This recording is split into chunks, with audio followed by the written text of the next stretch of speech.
পাটের বাজার। প্রতিদিনেই পাটের বাজার বাড়তেছে। পাটের বাজার বাড়ার কারণ হচ্ছে ভারতে পাটের দাম অনেক বেশি, অর্থাৎ অনেক বেশি। ভারতে নাকি পাটের কেজি হিসাব বিক্রি হচ্ছে। তাই আমার ভারতের অনেক ভিউয়ার্স শ্রদ্ধাভাজন ভাইরা আছেন, ভারতে কত টাকা করে পাট কেজি যাচ্ছে আমাদের বাংলাদেশি টাকায় হিসাব করে জানাবেন।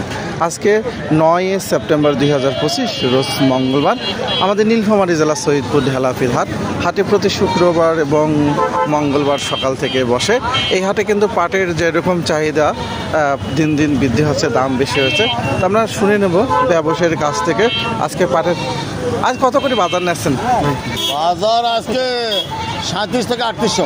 37 থেকে 3800, কিন্তু অনেক জায়গায় কিন্তু বাজারটা কম যাচ্ছে। আমার হাটের দাম বেশি। না ভালো পাট তো, ভালো পাট, কোয়ালিটি আসলে অনেক জায়গায় কিন্তু দাম কম যাচ্ছে। আমাদের হাটে কিন্তু দামটা একটু আছে। তা আপনাদের এলাকায় কত টাকা পাট মন যাচ্ছে এবং ভারতের দর্শকরা বলবেন ভারতে কত টাকা কেজি যাচ্ছে, কমেন্ট একটু জানাবেন।